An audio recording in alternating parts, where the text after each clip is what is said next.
şey ya. Bismillahirrahmanirrahim. Çok kıymetli misafirimiz İbrahim kardeşimizin ziyaretinden çok mutlu olduğumu özellikle ifade etmek istiyorum.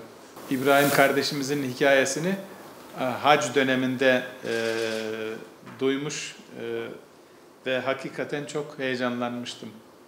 Binlerce kişiyle birlikte Müslümanlığa geçmiş olması, İslam'da şereflenmiş, müşerref olmuş olması kendisi açısından ve bütün Müslümanlar açısından çok mutluluk verici, çok sevindirici bir konu. Tabii Kur'an-ı Kerim'e baktığımız zaman Cenab-ı Hak, Rabbimiz hidayetin kendi elinde olduğunu buyuruyor. Allah nasip etmiş ve bu hidayet kendisine ve kendisi vesilesiyle binlerce kişiye nasip olmuş. Burada yine Kur'an-ı Kerim'de bir ayet-i kerimede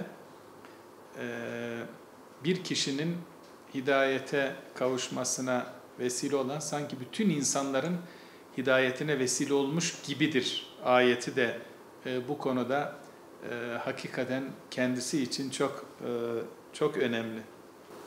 İslam'ın en öne çıkan yönlerinden birisi kardeşliktir.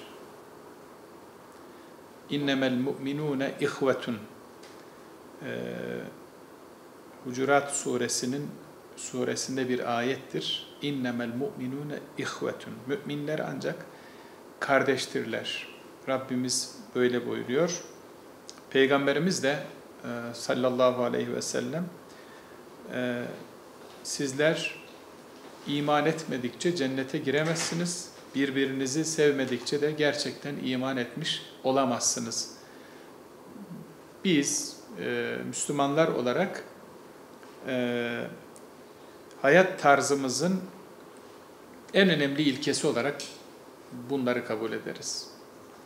Elif, lam, ra. Kitabun enzelnahu ileyke lituhricen nase minez-zulumati ilen-nur.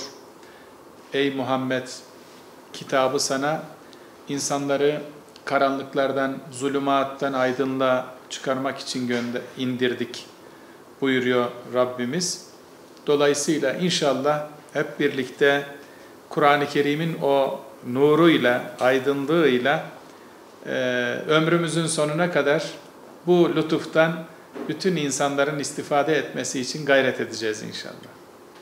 Peygamber Efendimizin Arafat'ta bir konuşması, bir hutbesi oldu. Orada diyor ki, ey insanlar, hepiniz Adem'densiniz. Adem ise topraktandır. Arap'ın Arap olmayana, Arap olmayanın Arap'a, beyazın siyaha, siyahın beyaza hiçbir üstünlüğü yoktur. İnne ekremekum indallahi etkakum. Üstünlük ancak takvadadır. Bütün dünyaya, bütün insanlığa Peygamber Efendimizin o hitabı, o hutbesi çok büyük bir kazanım getirmiştir ve kıyamete kadar da inşallah oradaki hutbesinde ifade ettiği ilkeler ölümsüz bir şekilde kıyamete kadar devam edecektir inşallah. I am so honored, gratefully honored to be here in this beautiful country with strong Islamic religion, warm-hearted people, beautiful country, friendly people, and Islam is very strong here. It is beautiful masjids, state of the art, very unique. First time to see beautiful mosque like this, and I hope one day South Africa will have just one, same as this one. All times. Gerçekten yani büyük bir onur benim için Müslüman olmak. Yani